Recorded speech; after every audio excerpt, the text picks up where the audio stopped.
And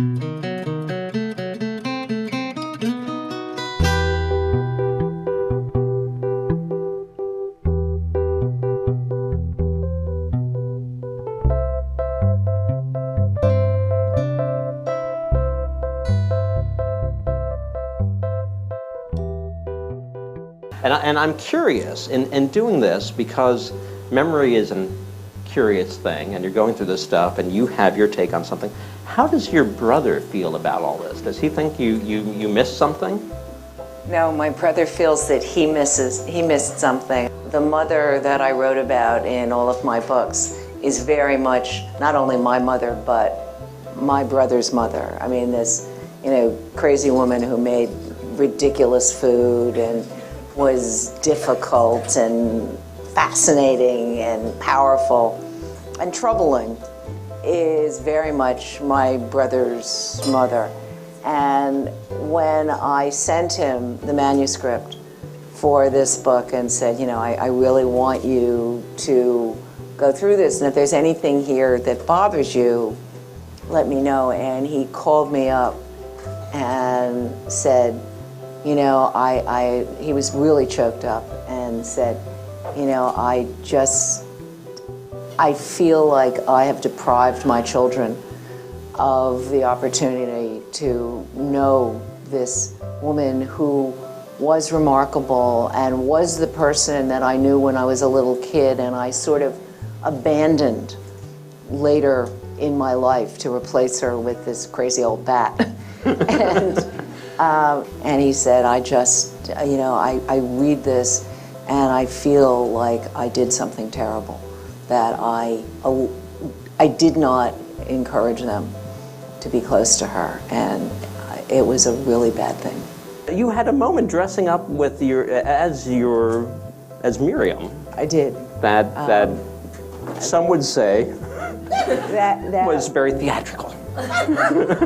Well, dressing up as people is an amazing experience. The thing is that inside you're still you. So you think that it doesn't matter, it's just the exterior. And then everybody reacts to what they're seeing. And so you start reacting to what they're reacting to, and you literally do turn into these people. And for me, it was an amazing experience, because I always sort of thought, you can't do anything about, you look like what you look like. And suddenly I realized you're completely in control of how people respond to you. And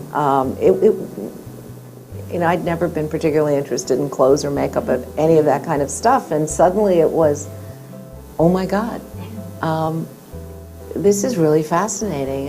You really can control the image that people have of you. It's totally up to you. And turning into my mother, I literally channeled her. And terrorized people. And terrorized people. And loved terrorize. That was the thing. I am so not a squeaky wheel. My staff will tell you this. They all wish I would squeak a little more. I sort of make do most of the time. And here's my mother, who complained about everything. And I really enjoyed it. My mother would go to a restaurant, a complete nightmare. The soup was never hot. My mother couldn't even taste food. She didn't like food. But when she went to a restaurant, she sent everything back. And my father and I always wanted to crawl under the table as, this soup isn't hot, this drink isn't cold, this isn't what I ordered, the steak isn't cooked right. And there was something sort of wonderful. Because, of course, at that point, I had also been out as, an older woman who had been mistreated by many restaurants. I had had the Le Cirque experience of being Molly Hollis and being, completely ignored and humiliated by the restaurant. So to go out as my mother and go to 21, where they, immediately shunt us into the back room, But they were right to. No, they weren't. They weren't, and okay. They paid a price. Okay, they did pay a price. I mean, there was just something wonderful about being this feisty old lady who was saying, no, no, no, you are not going to do this. I mean, you allude to the fact that she did make all these sacrifices and sort of unseen sacrifices for you. You know, she was a very bright woman, and she had her own ambitions, which she gave up. She had the bookstore, and she wanted to be a doctor. What do you think would have happened had she been able to pursue those dreams fully? I think if she had been a doctor, which is what she wanted to do, she would have been incredibly happy, very fulfilled, and would have been a great role model, and would have felt like she was a great role model. And I also think she would not have gone crazy. I mean, I think she literally made herself crazy by turning this powerful intellect inward, and that the deep unhappiness and frustration that she felt, I literally think it changed her chemistry. So it's not, so her being bipolar or manic depressive, you think is a result of the choices that were made? I really do. I mean, it's like when you read the letters and I mean, she clearly wasn't bipolar in her 20s and 30s. And clearly something happened. Now, maybe that's genetic and it happens when you're in your early 40s. Maybe people suddenly become bipolar. But, I mean, the other thing that makes me feel like it was that something, that she changed her chemistry is that late in life, she goes off medication. I mean, after being drugged for years and years and years, she goes off all medication and finally, she finds herself, it has nothing to do with medication, and she has, at the very end of her life, the happiest time of her life. She's, my father has died, and after she gets done with being so depressed that she can't get out of bed for 4 years, she pulls herself together and